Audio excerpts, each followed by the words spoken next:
What's up, guys? Welcome back to Michigan Muckraker. My name's Michelle. Today is August 10th of 2023, and yesterday, August 9th, the Big Rapids Pioneer finally dropped the comments that the Muskegon River Watershed Assembly sent to them allegedly 5 weeks prior to the July 19th meeting. Now, that July 19th meeting I did post just yesterday, so you can watch it and listen for yourself for what they said. But before I get into all that, I think it's important to jump into some context for people who don't know exactly how important this is, who the Muskegon River Watershed Assembly, who they are, or what the Muskegon River, how important the Muskegon River is. Sorry, just had a brain fart. Okay, so first, what exactly the Muskegon River Watershed Assembly is. It's a nonprofit organization formed by volunteers in May 1998 to address the needs of the river and to assure that future generations are able to enjoy the river as much as we do now. In 2000, the MRWA was incorporated as a nonprofit organization and granted an exemption from income tax under Section 501 of the Internal Revenue Code. With the assistance from a 3-year grant from the WEGE Foundation and Great Lakes Fishery Trust in 2001, the volunteers were able to hire 2 full-time employees who took some of the load from their shoulders. Ferris State University provides 2 offices for employees at their main campus in Big Rapids. Ferris State University has also provided the MRWA with student assistance. In 2011, the MRWA was able to hire a part-time employee to perform some of the clerical responsibilities. Since the initial grant, the MRWA has been largely supported by the WEGE Foundation through operational funds and Project Match. The Fremont Area Community Foundation provided additional operational funds for projects and activities affecting Nuevo County 2006 through 2015. The GLFT also provided a 2-year grant. So this goes to 2015. We don't have anything more recent on here, but I did some muckraking and I will get into that. Now, the Muskegon River is originating in Higgins and Holton Lake. The Muskegon River flows 219 miles to its confluence with Muskegon Lake. The river drains 2,725 square miles of watershed and passes over 4 major dams: Reedsburg, Rogers, Hardy, and Croton, on its journey to Muskegon Lake and Lake Michigan. The watershed encompasses a variety of land use, including agricultural, forest, recreational, urban, and commercial uses. So this is the river, the whole watershed that they are responsible for. It is huge. This right here is Hardy Dam, and I believe Rogers Dam is somewhere up here. I don't know why they don't say it, but obviously a very important river water source for the residents of the state of Michigan.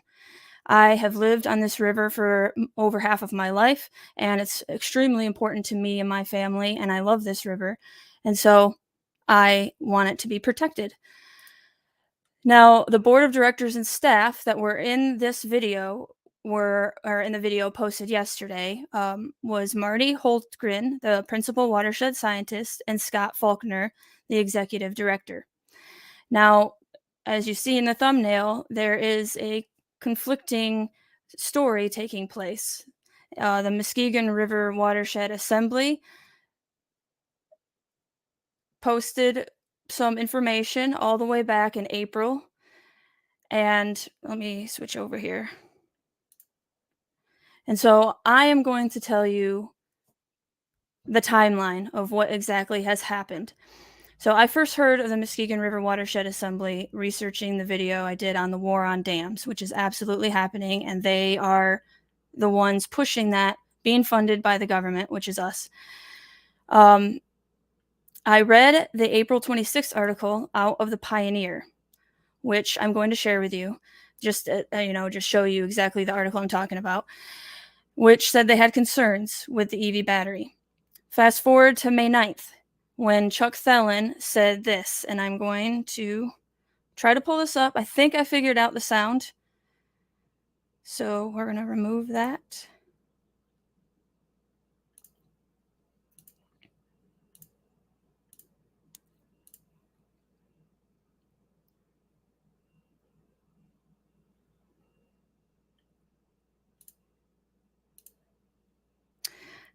Oh, please tell me the sound is working.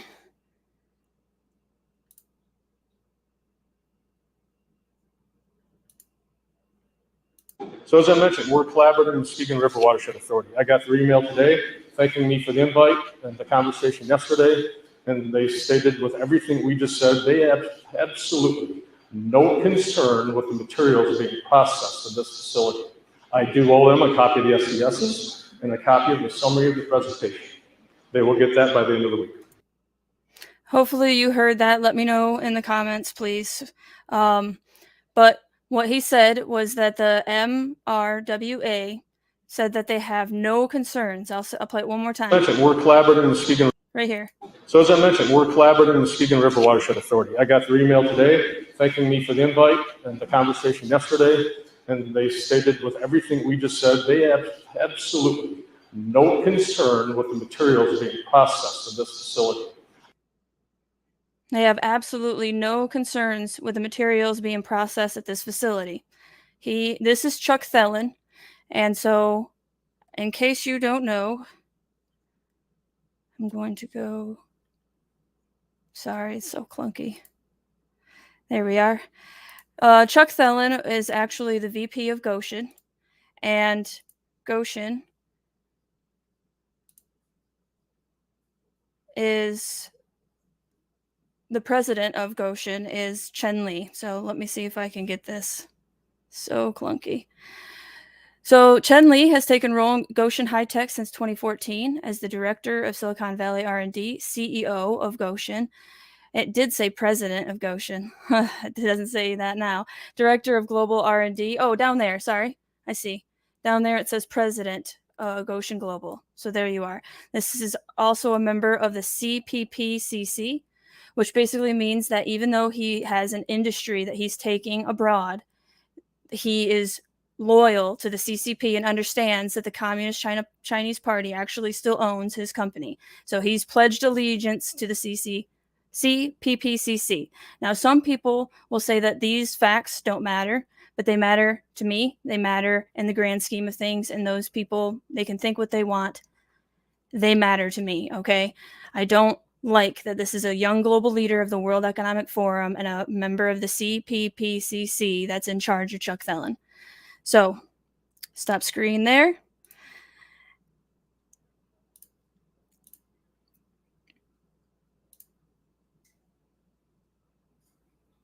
Now, why can't I see the tab I want to see? Sorry, guys.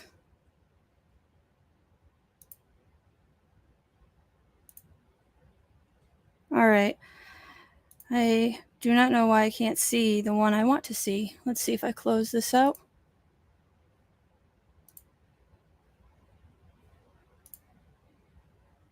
There we go. Sorry, guys. A little clunky today. All right, so now, I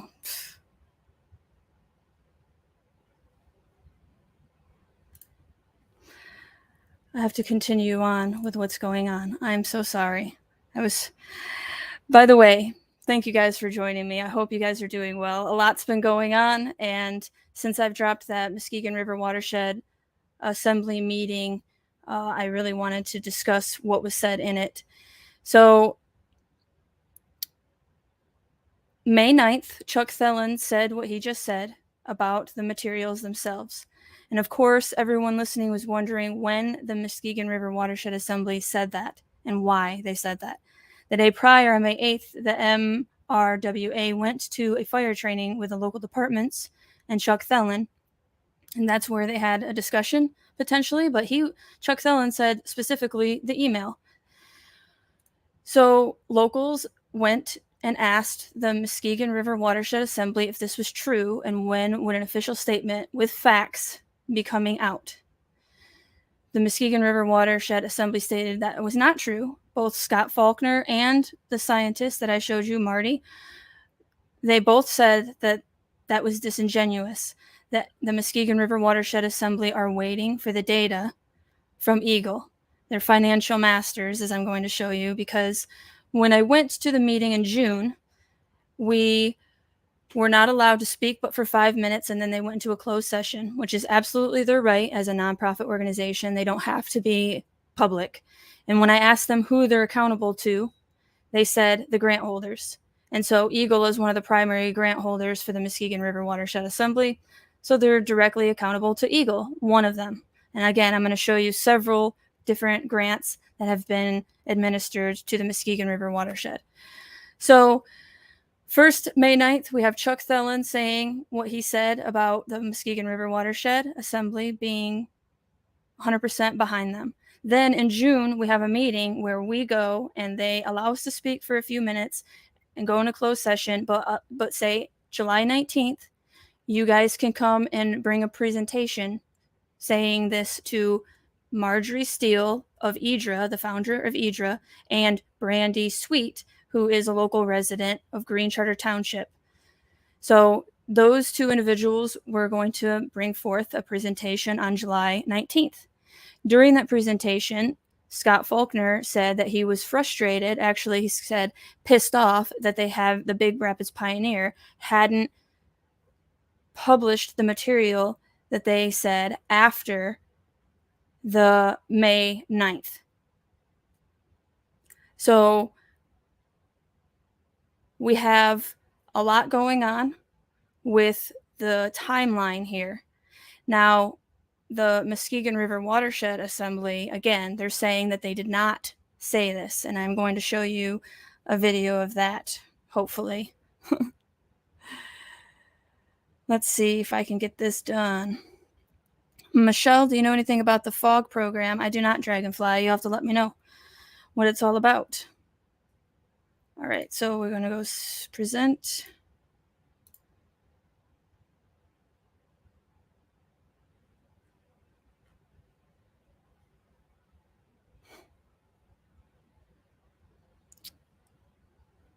And of course,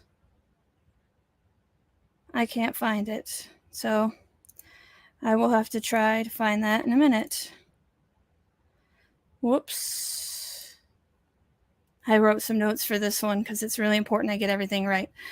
So they allowed us locals to meet with them, and that is a conversation I recorded and posted yesterday. Between June and July 19th, well after the April article, the Muskegon River Watershed Assembly talked to the Pioneer, admitted that to Brandy and Marjorie, again, local resident and Edra founder respectively, that they talked with the Pioneer and were expecting an article to be published. In the July 19th meeting, the article was still not published, and Scott Faulkner admitted he was a little bit pissed off that it was not released yet. He did not know what they were waiting for. We still don't know why they waited so long. It was just posted yesterday, August 9th. But in the meeting, July 19th, Scott said he talked to the Pioneer 4 to 5 weeks prior. So a month prior to July 19th, we're going to just guess June 19th or abouts. The article was published finally yesterday, and we're going to read that soon. The question is, was it Chuck Thelen or the Muskegon River Watershed Assembly members that lied? Because someone is lying, and we have caught them in that. So I am going to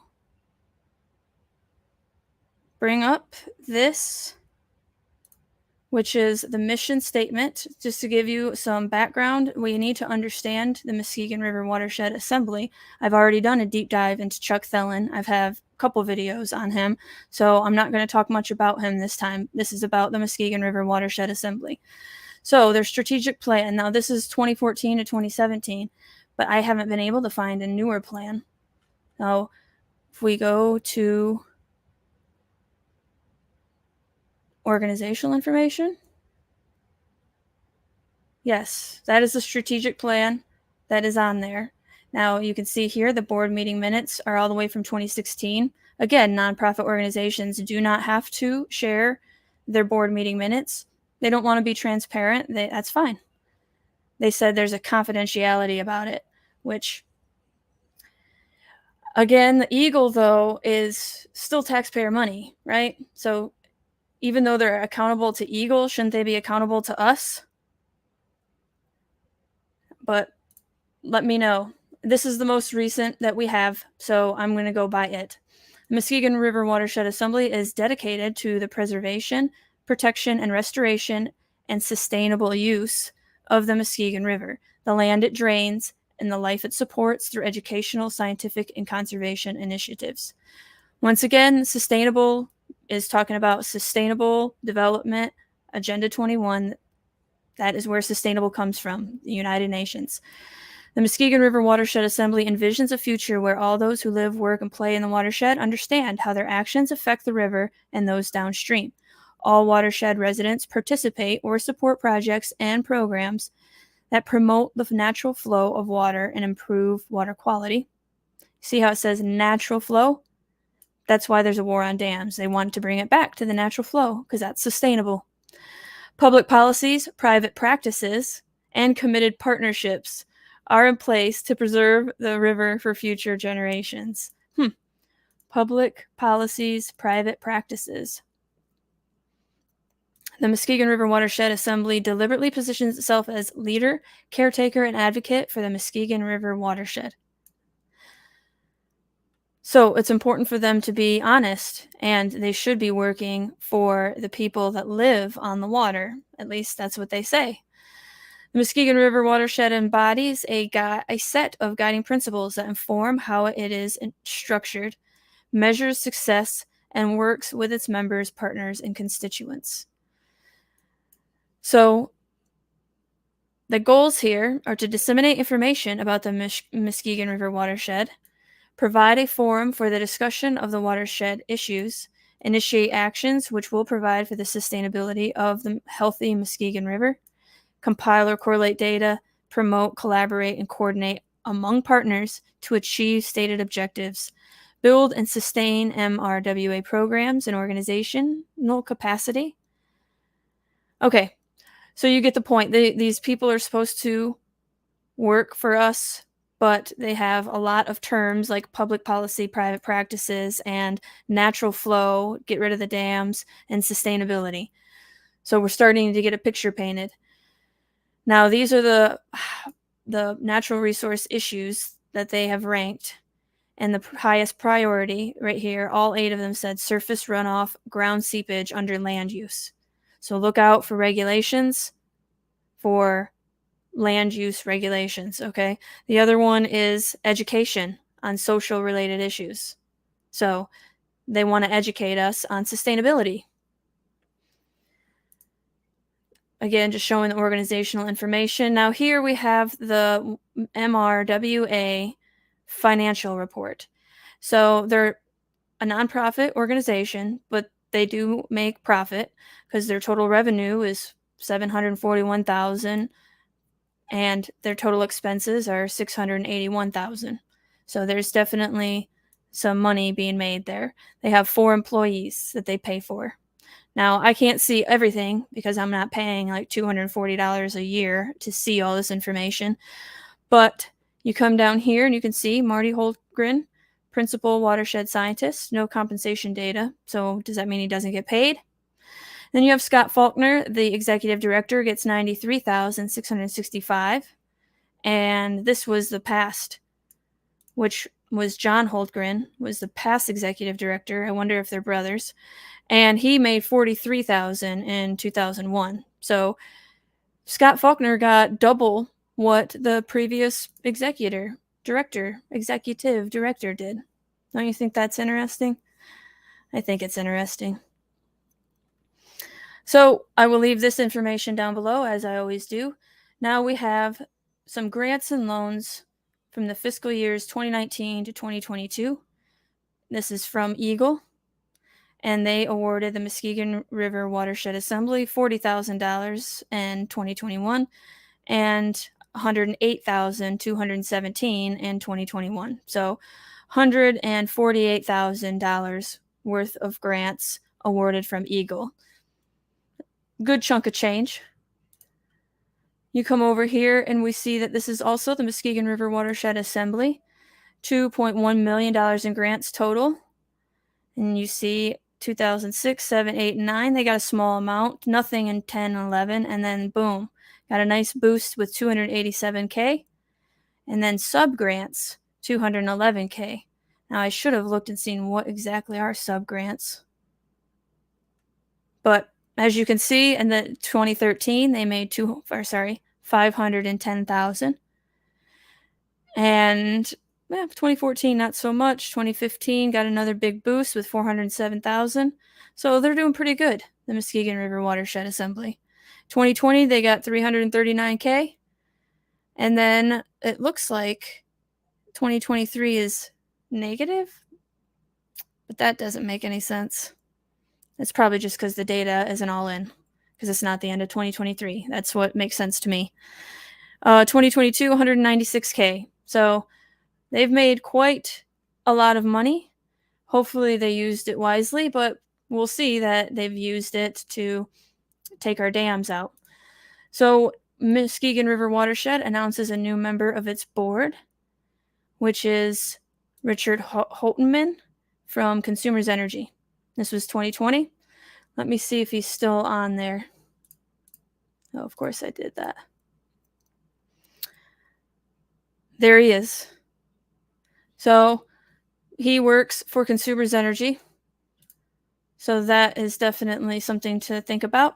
Muskegon River Watershed Assembly expresses concerns about proposed Gotion battery facility. Now, this is the article I was talking about, April 25th. This is the first time I ever heard any opinion coming out of the Muskegon River Watershed Assembly about Gotion. And they said the Muskegon River Watershed, an organization whose mission is to protect and preserve the river and watershed, shares some of those concerns. The MWRA appreciates the opportunity to address this very important local watershed issue. Any and all large-scale development can potentially pose significant risks to our watershed, whether it is a commercial factory development, large-scale farming, and its potential for non-source pollutant, and even large parking lots. They all provide substantial risks which must be addressed prior to a project proceeding. Faulkner said the MWRA believes that a careful examination of the proposed factory uses, which would include a review of the manufacturing process and required raw materials, systems supporting fire suppression, contaminant protocols, expected manufacturing outputs, and a logistics plan for raw materials and completed goods as necessary. So then we read this, and then in May 9th, Chuck Thelen is saying everything's 100% kosher, and the Muskegon River Watershed Assembly has been collaborating with them. That's a far cry different from what he just said. So did he get all of this information? That's what the locals thought, right? I mean, on May 9th, after Chuck Thelen said that, where's that information that they were convinced, the Muskegon River Watershed Assembly was convinced that Gotion was safe for the environment, that the chemicals being processed at the facility were 100% safe. So the locals then start asking the Muskegon River Watershed Assembly, because we are all local stakeholders. We all care about the river. So we want to know. And then come to find out, the Muskegon River Watershed Assembly says, no, we didn't say that. So again, who is lying? And why can't we get more information about everything that's going on, the process? That is the main thing that is kind of pissing us all off, because we just want answers. That's all. We want answers. So Muskegon River Watershed Assembly receives grant money from Michigan DNR, which, again, don't we fund the DNR? So then they give money to the Muskegon River Watershed Assembly to rehabilitate and protect valuable fish habitats. So it received $270,000, and this doesn't even have a date on it. 2 years ago, it says 2 years ago. So then you have, down here it says, well, let me show you.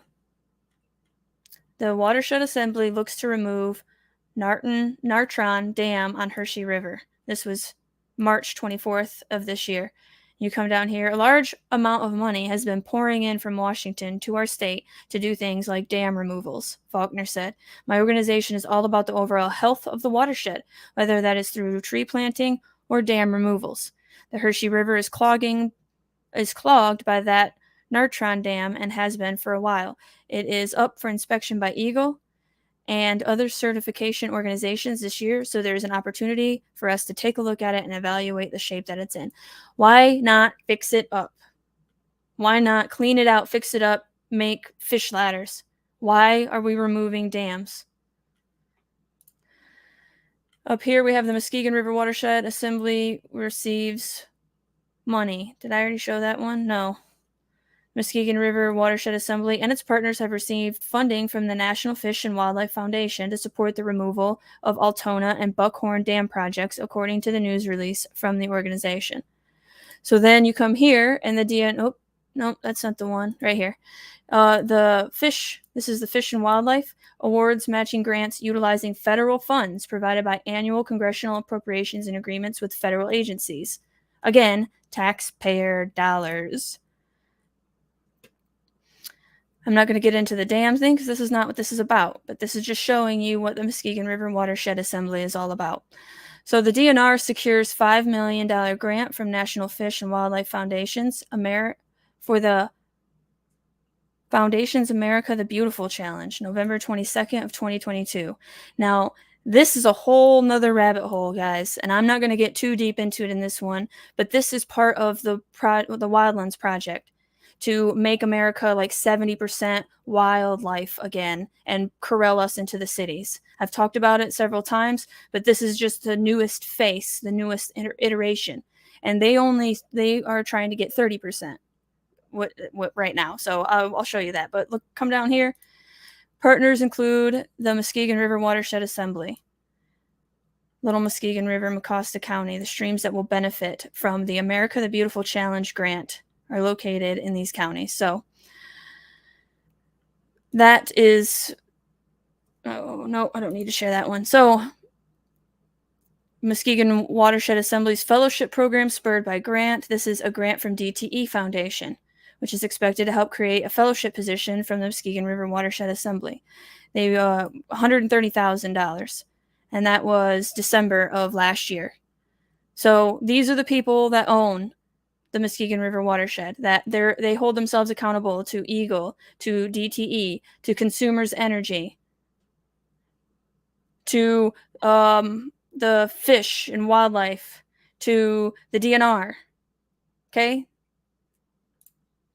Just to give you an idea. Now, here, this says a watershed moment. This is the Muskegon River Watershed Assembly. They posted this themselves, guys.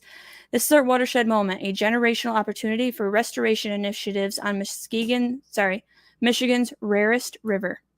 Recently, environmental issues have drawn global attention, and in fact, a resolution in the United Nations has declared the next 10 years as the United Nations Decade of Ecosystem Restoration. The goal is to revive damaged ecosystems with special emphasis on freshwater restoration. I mean, they just tell you, yeah, United Nations. This is the United Nations Decade on Ecosystem Restoration. If you don't think, like, these are top-down policies that these people are following, and it's like the United Nations is sneaky, guys.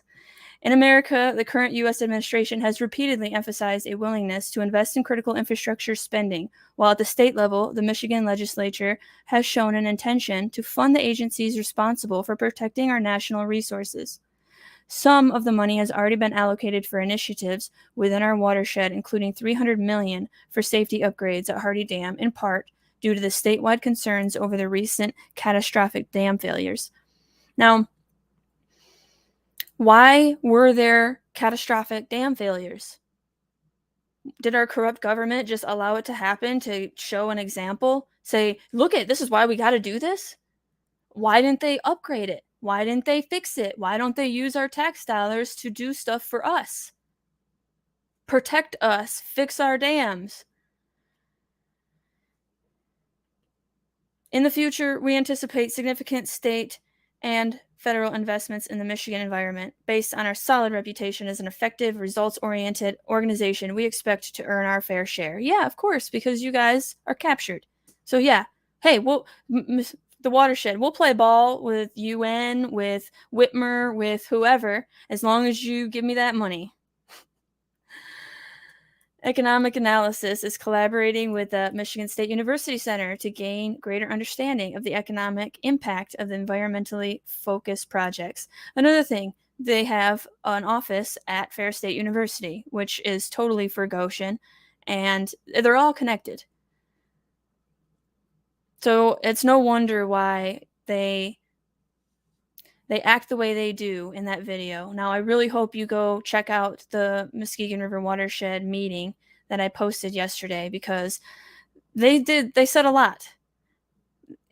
Everything they said to me seemed like they were really trying to show Goshen's side instead of listening to the people. But again, you make your own conclusions. The video is out there and you can watch it for yourself. This is Sarah, by the way.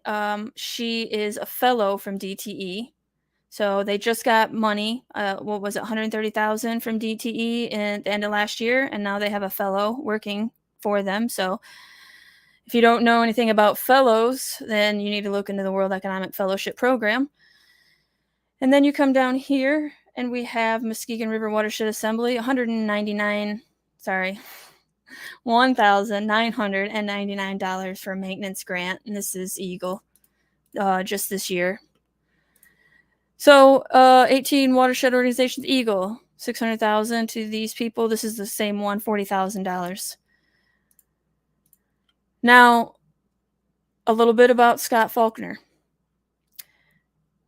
I'm not going to read this entire thing, but you come down here and it says, lately, so many of my neighbors, other impoundment residents, and their respective elected leaders are quick to say, not on my watch, and point out the very real economic and cultural impacts that may likely occur if and when these massive impoundments are drained and a free-flowing Muskegon is restored. Their concern is well founded, no argument there, but the question remains, who is designing a free-flowing Muskegon River ecosystem? As usual, no intervention, and if we follow the money, it will likely be the owners of the dams doing the design. From this desk, I see no honor at all in taking a not on my watch stance, because this is simply a transfer of this economic challenge to the next unlucky set of elected leaders and local stakeholders. From this desk, I believe that your assembly is in the best position to be honest broker that seeks to balance environmental, economic, cultural, and sustainability needs, and to set the table for designing free-flowing Muskegon future. This critical, difficult, sacrificial, and long-range task must not fall to single local township governments, federal or state regulators, a utility company, or any single environmental organization. It will take a stoic, forward-looking, well-informed, and financially viable partnership.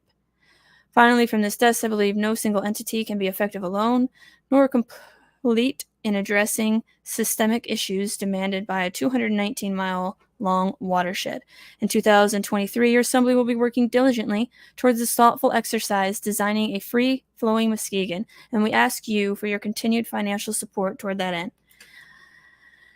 So that just gives you a little taste of what he's about. This paragraph says something about consumers really quick. The question of the state of the watershed allow me to pose a more difficult question to you, our valued members and partners, as our winter turns to spring and we think of things to come. Who is designing a free-flowing river ecosystem? After all, we have been told in no uncertain terms that Consumers Energy will be retiring their hydro dam fleet. Like it or not, the options for these obsolete dams are outlined, point most directly to removal over the long term, and that includes the big three on the main branch, Rogers, Hardy, and Croton's Dam.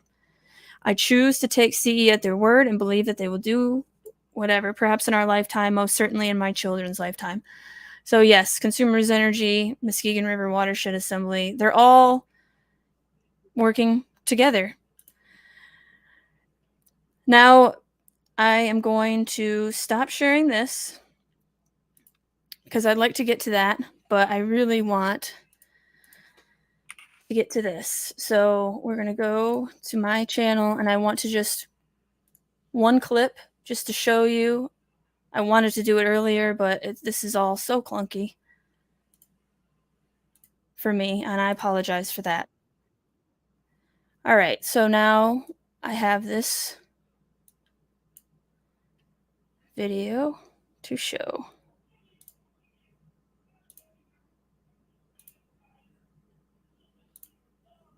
Now, please let me know if you guys do not hear it. I think I fixed it or figured it out, but who knows if I'm right or wrong. Let's see. living up to our mission. Right. And I believe that you will. And that, like, I would just like, clarify, because like I said, transparency for the community. And we have dealt with, like you guys said, we might know a little bit more than you. We've called a lot of people. We've talked to a lot of people. Our township supervisor, Randy Thelen, Chuck Thelens, the MEDC, all of them. Okay. And they're all telling stories. They're all manipulating and things. And supposedly, you guys said that Chuck Thelen, that statement, that receiving the email with 100% no concerns was not true. And I was at first told there would be a press release done. And that would take 100% off the table, though.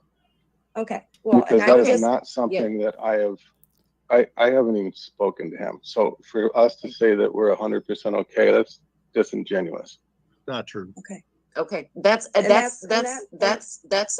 is one point of satisfaction that we can take away from that meeting. That is a direct answer that you have, or question that you have answered and clarified. Because I got a little back and forth as Scott and Sarah know and things, and so for my sanity and for whatever, I mean, the runaround was kind of. So, yes, let me go. So I just would like, it clarify that no, it wasn't true, because speaking with Sarah and hearing Marty and things, I like to trust in the MWRA, and I think that we can. And also as an organization, as an organizational leader, I do not. Yes, I have two other things I want to show you. One is there's federal agency jurisdiction, or if they assess that there's going to be an impact to a physical, cultural, human environment. So the question is this under federal agency jurisdiction? That also is for federal tax dollars. If federal tax dollars is applied for within this project, then there will be an EIS necessitated. Now, there are conditions with these, and that's why, a great question that EPA, which I believe you've asked, and Eagle, is does it meet the criteria for an EIS? And if it meets that federal tax dollars are being expended on this project, or if a federal agency has jurisdiction, such as the EPA, then it will be required. Let me ask you this. Now, this is what I wanted you to hear. This is an excellent question. Excellent. Let me put it this way. If it's true that the EIS must be completed before shovels go in the ground, because the presumption is that whether or not the project will move through is dependent in part upon the results of the EIS. In other words, that the EIS could make or break the project. And if the results are unfavorable, the certain stakeholders at play have the option to pull out of the agreement. If that is true, if we take that presumption in good faith, then why would it make sense for the developer to have to purchase and acquire the land, millions and millions of dollars in these types of cases, before investing in the environmental impact report that could make or break the project? And you hear nothing. Because they believe it will be permitted. And then there you go. Yep. And both of them agreed. So they believe it'll be permitted. The question was excellent. Why even allow them to buy? What if they don't pass the environmental impact? What if they don't pass? What if it's not good? Why not examine that first? And then because they think it'll pass. Now, why is that? Is it because they're so confident their product is clean, that everything is clean? That's what they think. That's what some people would say. Or is it because it's a done deal and there's people that are benefiting from this, and the government, the central planners in our state government want this? That's the question. Which one is it? I'm not going to go through any more of that. You can definitely check it out. I recommend it. Now, I do want to go through, and Dragonfly says development services, watershed, wastewater, pretreatment, fats, oils, and grease, fog. My husband works for Water and Sewer Department, Independent Township. He has an inspection business. Gotcha. Well, I will have to check into that and see what's around here, or what if we have stuff like that. Michigan isn't enforcing these inspections like they should be. No, they're not. That is, and we keep being told to trust them, trust the regulators, trust the central planners. And Dragonfly also says, this is so crazy, governor spending money, making deals, and she isn't even legal. Voting machines in Michigan were not EAC certified. Yes, a lot has dropped about that voter fraud. And again, I'm glad that proof is coming out, but I don't know if that will change anybody's mind. Like, some people, it seems that it doesn't matter which facts are presented, they just can't. It just doesn't fit their worldview. It's like cognitive dissonance, right? They can't do it. And Dragonfly says they get grant money for it. Yes, and grant money's our money, right? I mean, they don't have any money to give unless they steal it from us. All right, so I am going to share this, which is the America the Beautiful Challenge, intended to streamline grant funding opportunities for new conservation and restoration projects around the United States. The America the Beautiful Challenge consolidates funding from multiple federal agencies and the private sector to enable applicants. The America the Beautiful Challenge is a public-private grant program for locally led ecosystem restoration projects. Does it say 30% on this one? No. Right here, this one. Today, the Biden-Harris administration outlined a vision for the United States, how the United States can work collaboratively to conserve and restore the lands, waters, and wildlife that support and sustain the nation. The recommendations are contained in a report released today outlining a locally led and voluntary nationwide conservation goal to conserve 30% of U.S. lands and water by 2030. So 30% by 2030, 70% by 2050. They are really trying to get human beings out of the woods and into the cities. Now we get into the most recent thing that just dropped. Economic Development Responsibility Alliance contests safety of Gotion materials. Environmental contamination remains a concern, as it will until we get an environmental impact statement, which even then I hope that they do it honestly. But honesty doesn't seem to be a central planner's strong suit. Uh-oh. Okay. Residents continue to voice their concerns about the potential environmental contamination posed by Gotion Inc., North America, manufacturing electric vehicle battery component manufacturing facility. Wow. Planned for Green Charter Township in Mecosta County. Green Charter Township resident Brandy Sweet recently took her concerns to the Muskegon River Watershed Assembly board meeting to get input from their scientists regarding the issue of potential environmental contamination. The presentation to the board provided by the Economic Responsibility Alliance of Michigan contests the idea that the materials to be used in the production of anodes and cathodes at the facility are harmless to workers or to the environment. Chuck Thelens spoke at a Green Charter Township board meeting on May 9th and stated that the materials would be used are 100% non-toxic and are of no concern to us or our environment, Sweet said during an interview with the Pioneer. Why would you write it this way? Why would you say, Sweet said, this is what he said? No, you can look, you can watch the video yourself. You could put a link to the video where he said that they were 100% non-toxic. What you're doing here is you're acting like this is what Sweet said, but is it true? Like, I don't like that. Show the proof. Be a good journalist. He said that the graphite was the same as a number 2 pencil. That is not true. Battery-grade graphite is completely different. It is coated with hydrochloric acid. The graphite itself is combustible. Colleen says, I want out of the city.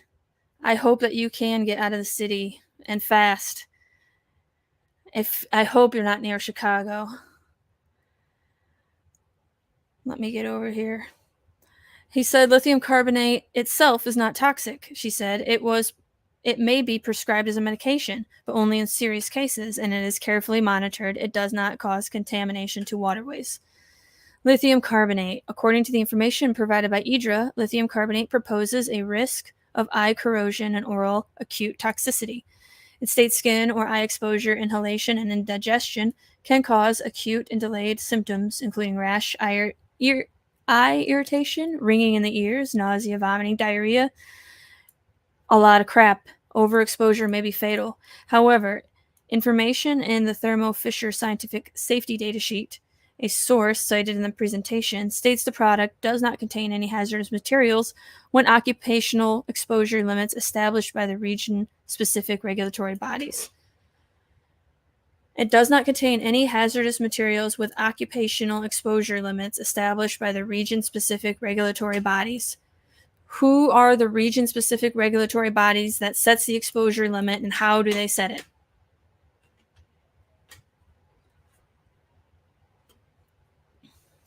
"30 miles from Chicago." Good. That's not far enough, but at least you're not close. The SDS recommends adequate ventilation, eye wash stations, and safety showers close to this workstation. Personal protective equipment, including eye and face protection, skin and body protection, protection gloves, and clothing prevent skin exposure. Yeah, I really want to go work there for $45,000 a year. And that's with, Scott Faulkner getting from a nonprofit organization $95,000, $96,000, whatever I said. IDRA states lithium carbonate is harmful to aquatic life because releases of the solution can be detrimental to the aquatic environment by altering the salinity of the water. The SDS states lithium carbonate's degradability and solubility in water persistence is unlikely based on the information available. Chemical waste generators must determine whether a discarded chemical is classified as hazardous waste. Chemical waste generators must also consult local, regional, and national hazardous waste regulations to ensure complete and accurate disposal. According to the National Library of Medicine, lithium carbonate, a combination of lithium salt and carbonate salt, is slightly soluble in water, but there is insufficient data regarding its carcinogenicity and all that, fertility impairment. So we don't know. That's what you're saying here. And again, who makes these regulations and how? Who sets the standard on what's acceptable exposure and what's not? Iron phosphate, and who paid them? Information from IDRA stated that although toxicology, Dragonfly has some stuff. Lithium carbonate is an inorganic compound. The lithium salt and carbonate acid from the formula. This white salt is widely used in processing metal oxides. Gotcha. Yes, bipolar. It's a treatment for bipolar. But you don't want that in your water supply, do you? I don't. The SDA states iron phosphate is considered very low toxicity when ingested, but may cause slight irritation to the eyes. No information could be found regarding toxicity when inhaled, but it is not likely to be inhaled because it is made in granular form and does not release vapors into the air. Granular. You can inhale granular things, can't you? Due to low toxicity and mobility, groundwater concerns have not been identified, it said. Iron phosphate is practically non-toxic to birds, fish, water fleas, and algae. Again, there's a lot of practically, almost, slightly concerned. Not very confident in what's being stated here to counter IDRA's concerns. That's what I'm trying to say. IDRA is bringing forth valid concerns, and everything that has been come up against those concerns has been weak and has not actually made me feel any better about those concerns whatsoever. Synthetic graphite. IDRA states synthetic graphite is considered hazardous. According to the Occupational Safety and Health Administration, an inhalation, ingestion, skin and eye contact should be avoided when handling graphite. High concentrations over long periods of time can cause chronic issues. One of a group of interstitial, I'm an idiot, sorry, I try, lung disease. I am definitely not into medical healthcare terms like that. Sorry. Breathing in certain kinds of dust particles that can damage your lungs. Symptoms can include coughing, shortness of breath, and a decrease in pulmonary function. Graphite is not water soluble, it said, so when it comes to aquatic toxicity, fine graphite particles suspended in natural water bodies may be harmful to organisms sensitive to suspended solids. May be harmful, once again. The production of battery-grade graphite requires hydrofluoric acid to achieve the carbon grade needed, and the sodium hydroxide can be present in the purification of the battery-grade anode products. Hydrofluoric acid and sodium hydroxide are both harmful to the human health and environment, according to WEGE. Graphite dust in the air is a pollution concern and can be damaging whether inhaled or brought down by the rain, it said. According to WEGE, again, disingenuous, where did WEGE get that information? Why didn't you cite where WEGE got it? Dragonfly, or sorry, Colleen first. If I can get it over there. In other words, poison, absolutely. It won't kill you right away. Right. It'll be years, and you'd be wondering why you're feeling sick. Dragonfly, I feel it's causing more bipolar. My daughter-in-law works on the psychiatric floor at the hospital, and so many bipolar diagnosis and depression. She has been working 16-hour days. I'm actually going to do a video on the healthcare system here in Michigan because I've read several articles about nurses being completely burnt out. And of course, because there's not enough nurses, since you fired half of them that didn't want to take a product. But I'm sorry for your daughter-in-law for having to work 16 hours. It's not good for herself or the patients that she's supposed to be helping. But it's not her fault. It's, again, our systems, man. And people allowing for it to happen. I'm sorry, but all of the nurses should have band together and said, no, you are not going to force people to get a product into their arm.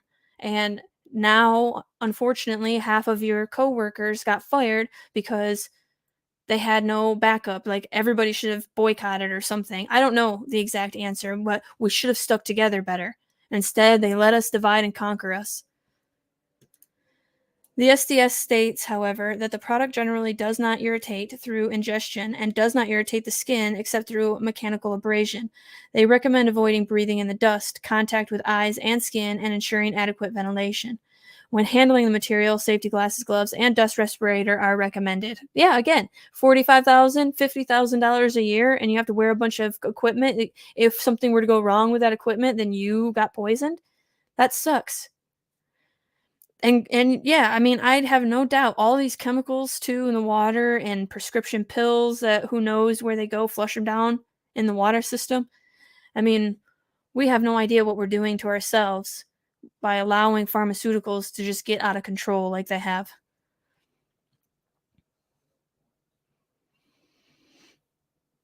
Oh, I'm sorry to hear that, Dragonfly.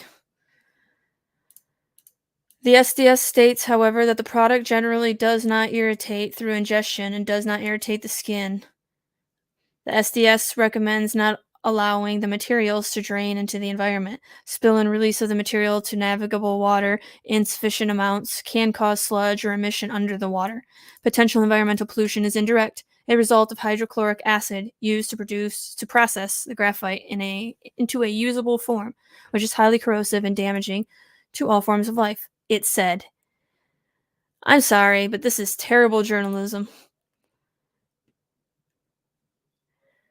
A balanced view is the best. Sweet said that when Thelen was questioned about the environmental concerns during a Green Charter Township Board meeting, he said he was working collaboratively with the Muskegon River Watershed Assembly and had provided them with a summary of the safety protocols and the SDSs for the materials they would be using.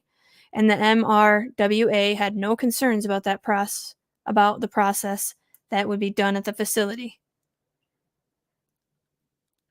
Again, why not show the proof? She said she reached out to the MRWA to ask if they could share the information they received and if it was true that they had no concerns about the materials being used. If it was made public, maybe our fears could be put at ease. If we could get it explained from a professional, maybe our safety concerns wouldn't be so high, she said. I was told that Gotion had not been collaborating with them, the MRWA. Marty Holtgren, principal scientist at MRWA, said they have not spoken with him, Thelen, and said the materials are a concern, she said. In an email, Holtgren told the Pioneer they have received many calls asking for their position on the proposed battery plant project and how it may impact the environment within the watershed. I have told many of the community members that we need to stay informed and to be committed to thoroughly reviewing information as it is released, Holtgren said. We need to further review information on plant design, operational plans, and the potential risks and benefits to water quality, air quality, and sustainable use of the watershed. One of the strengths of using science is it provides us tools to evaluate the impacts that a project will have on our watershed, and ultimately the impacts to be the sustainability of the watershed and the dependent communities. He said, we are committed to working directly with the local, state, and federal organizations and to evaluate impacts as specific information becomes available through agency channels. Executive Director Scott Faulkner said the MRWA scrutinizes all potential projects from 4 equally important perspectives. Environmental protection and stewardship is keeping with their mission. The economic impact on local stakeholders, social concerns or the impact on local people and their way of life, and sustainability, how the proposed project will impact future generations. Each will be given careful and full consideration.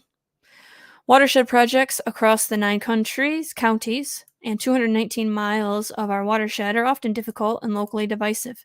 Whether it is a $200 million sewer project at Higgins Lake, at Muskegon's headwaters, or a multi-million-dollar Maple River Restoration Initiative in Newaygo and Muskegon counties toward the end of the Muskegon. No matter the size or scope, MRWA believes a balanced view is the best method to weigh a broad range of stakeholder concerns and arrive at the best outcome. We believe this is also true of the proposed battery plant in Green Charter Township in Mecosta County. In the case of the proposed Gotion plant, MRWA sees a broad range of dynamics within each of these criteria, he said. Clearly, the projected economic impact of a proposed project of this scale seems compelling for almost any rural Michigan county, but social concerns and opinions are deeply polarizing among stakeholders, some of whom feel their way of life will be irreparably compromised, threatened, or even destroyed. These concerns are far-reaching and very difficult to resolve. The economic impact of a proposed project of this scale seems compelling. Sweet also said she had reached out to Eagle to ask what its involvement with the Gotion project and was told it would not know anything until Gotion submits their application for permits. Thelen says he is working closely with Eagle, and they say they know nothing until he submits for the permits. Again, just like Marjorie Steele said from IDRA at the meeting, why it doesn't make any sense that we would sell the land before their project is approved. Now, what if we sell this land and the project isn't approved because of an environmental statement? Then they bought the land and they can't do anything with it? But they just say it will be approved. Well, why are they so confident that it'll be approved? Especially when there's so much wishy-washy shit going on with the chemicals. Whether it may do this.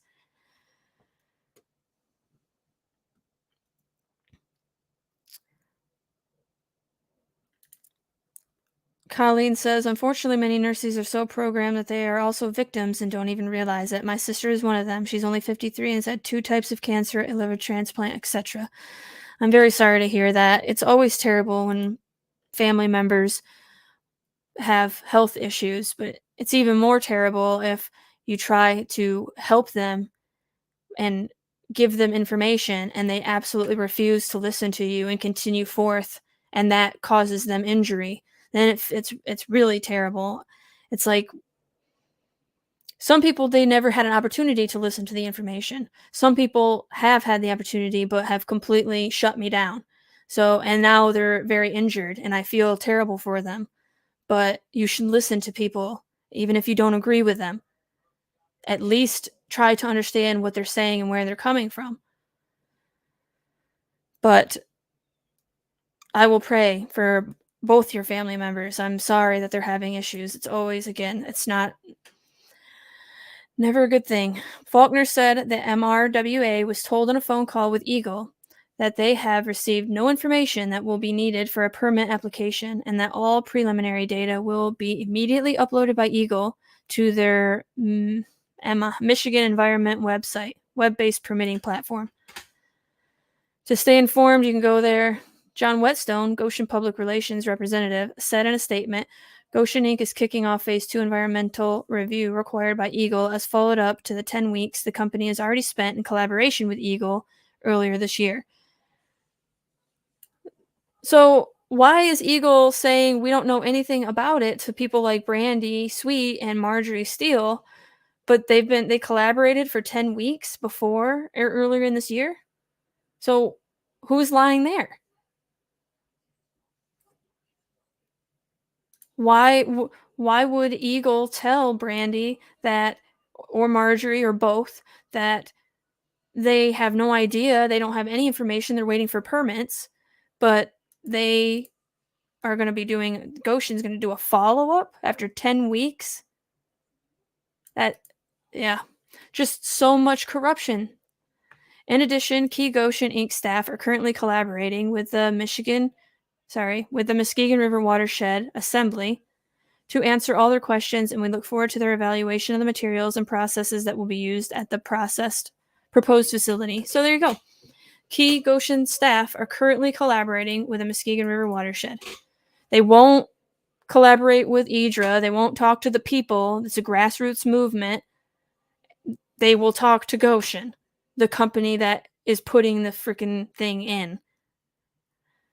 Sweet said Gotion should be revealing to the community all the protocols and permits they have in place, explaining things more clearly to the community and revealing things to them to make them feel safer rather than diminishing their concerns. Well put, Brandy, well put. The company is not supplying us with any honesty or security in what they are doing. There is so much drama behind all this because they're not answering our questions, Sweet said. Give some answers to what you can, and if you can't, say you can't answer that right now, but we'll get back to the community as soon as we can. With any factory, there is potential for pollution, and that is what we want to see. The data for what pollution is possible is what I'm assuming she's talking about. I live right on the river, and it is magnificent and beautiful. Someone has to speak for the water, for the eagles, for the trees, and all the other inhabitants.